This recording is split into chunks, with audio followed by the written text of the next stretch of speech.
condo, and nobody wants big furniture. And so these pieces are popular for that reason. Value. Knowing the wood, which appears to be walnut. Why is it all different colors and all different kinds? Because sometimes the stain takes differently. Okay. Yeah. But from a distance, it appears to be walnut by that darkened. And there could be pine secondary parts inside. But the front panel here is reeded along the side. When you see furniture with reeding along any of the trim, I've seen it along the top of a cupboard, down the sides. There's a hint of it in the trim in this building. Do you see this reeding that runs down those windows? That's a very typical German tradition of furniture making. And heaven knows Ohio was settled with German people. And so you often will see this reading. For you coming from the Norwegian or Swedish areas, the Scandinavian areas, that same tradition would have been there. There's that wood, working with wood and making it, enhancing the surface, embellishing the surface to make it look good. So nice little piece. There it is. Yeah. Some of it's brass, those the pieces that are coming down where the balls are hanging on them. Well, it's very complete, the little center, the little pieces. Big ball, going across, there's brass. Yeah. What would you value it at? The chair, who owns the chair? What is the value on that? Yeah. Oh, the value here? Yeah. I'd say 2 1/4. It's about what I'm putting on that. Chair, our lover of Baroque revival. Yes. Now here we have something decidedly heraldic in feel. Look at the little face up at the top. I have seen that same motif in Swedish decoration.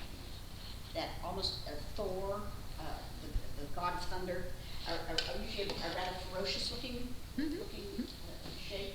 It almost has an oriental dragon looking shape to the face if you look very closely. But here, and this is called a cabriole leg as opposed to a straight leg. Sausage leg, cabriole, when it curves into that shape. And it has a claw foot bottom, which is very much of a more traditional leg treatment.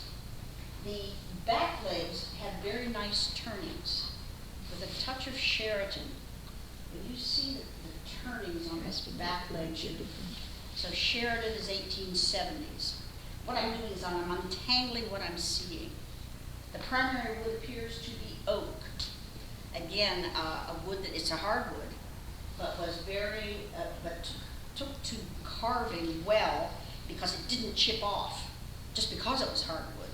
Sometimes if you're working in wood and you're going along, and if it's too soft, it splinters off. This would hold its form while the craftsman was working with these. Again, this would have been a side chair, hall chair. Would have been for the dining, could be with a dining set, but it's a little small for a dining set. My guess it would be more of a side chair or a bedroom chair. And it has a very pleasing color. The color's very nice. Value here, I've seen these sell, about 2 1/4. There's an interest in What year? What year? I'm guessing the year before the World Wars. I see 1870 to 1910 in age. And that was the age of homes. Maybe the very early teens, but not any later. They're pleasing to look at. They are. But it is a style. The question is this a wanted item? You have to find that customer. You have to find the customer. Yeah. Is that big round thing approved for Serbia? Is that? Oh, Thanks, man. I have an appointment. sure. Sure. Go ahead. I'll get it.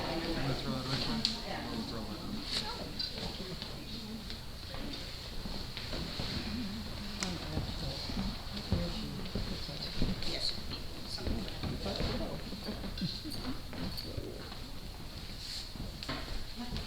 Can I ask you what year you put that? You can do it all right.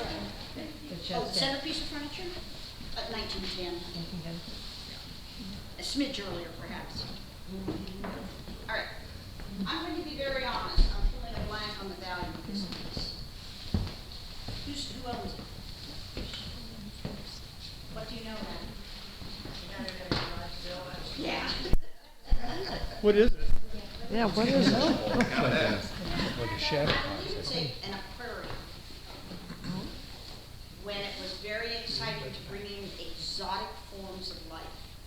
Not unlike our interest in the Orient and our interest in Indonesia, and there's a big movement of interest in Egypt, Egyptian. That is my guess, but I could be wrong. Value, I don't think, I might not be able to help you there. Someone once said, never buy something that you've never seen before. And I sometimes think about that. I try not to buy something I have never seen before. Not that I don't want to learn, There's so many. but what it is saying, it is an item on the fringe of material culture. And do you want to own something like that, or do you want a mainstream, I'm pointing to Mr. Clock here, or do you want to invest in a mainstream antique?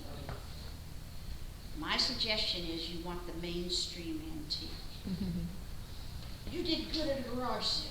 Don't, I'm not putting it down. There'd be some fun uses for it. Well, I know it's old.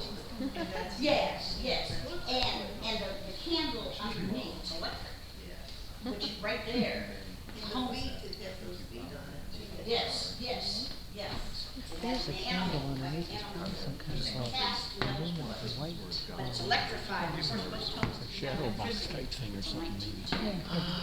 Aquarium? right there. The value of the house, yes. When I do find, I'm not, it's weird things. When I find one of a kind things like that, where you don't know how to value, I usually value them on. Just because I'll turn to the customer and say, Electrified, yes. oh, yeah. It'd have to be You know? no So, earlier than 10. all right.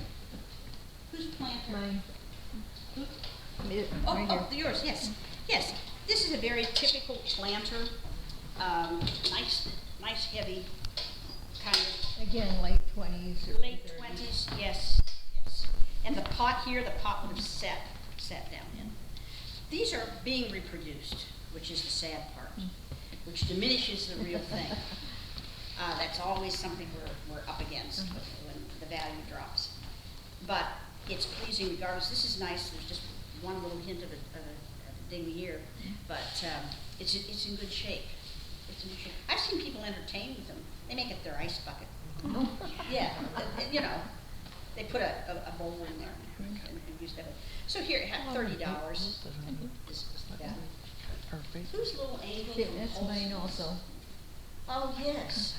All right, for those of you that know Akron, there was a wonderful department store, Holston's, which was across from O'Neill's, over down there on, it was up from, on South Main Street. And the two stores, when in their golden years and glory days, were wonderful department stores. And this is a little Christmas ornament from that period. From the vintage of the box, you might say, well, how do you know how old it is? Here's a case where, as an antique dealer, we look at the box as much as we look at the item. They're probably making the same item, which happens to be, be careful with her, She's perfect condition and A she's bisque. musical. yes, a bisque music box. The bottom is plastic. So right there, I thought she was plastics winding it. were not available till after World War II. So we're talking 1945. We know it's after 1945. When I look at the box and the little expression on her face, she's nicely gilded with a few little starlights, and I'm not going to turn her because I don't want to damage her winding. I say 1965 is what I see. The value is the little sales slip that's with it, which is very sweet. And the original box, and I can't Nice. emphasize enough the value of an original box with dolls, ship models, toys. Oh my gosh! If you have a Buddy L truck and you have the original box. Half the value's in the box. Gee. So that part of that interest is in the box. But I see 1965, and here I see $45 because of its age. Coming down, sort of walking backwards here, we have a sort of an Indonesian. Whose item is this? What do you know about it? My grandparents brought it over 30 or 40 years ago when they traveled to Indonesia. Aha. And I don't know, it's made out of teak. Yes, it is. Yes, it is. Teak is a very heavy wood. The minute you pick it up, in fact, anytime you are trying to identify wood, and I've had it happen where someone would hand me something, and I was there. No, it's not heavy enough. Teak wood is, in any of the woods of the tropics, the grain is very tight. And when the grain is tight, there's a density, and the weight of the object will help identify the wood. If this were pine, you would say, oh, this is not real. But this was probably an item picked up for resale to a traveler who was touring the country. And the culture of Indonesia has many gods, and this is one of their dancing figures. But what is nice about it is what I like. I'm very fond of African art. This is not African, but there is a similarity when you regard the culture and the art they produce. And here's a perfect example of it. It is very sinuous, very refined. This is not clubby. This is not like Native American art, which is very clubby. It's not African, which also has a stunted but bold quality and exciting quality. This is a very nice piece. One reason this is a nice piece is the open fret work, this much. If it were just one shape and the person had their arms down at their sides, it would not be meaningful. So that the piece has captured the feel of the culture, which is why your family brought it back. It captures part of our trip. So we're going to bring that back so we can enjoy it. But it is a very, very nice piece and well cared for because these are fragile. You've taken good care of it. Value.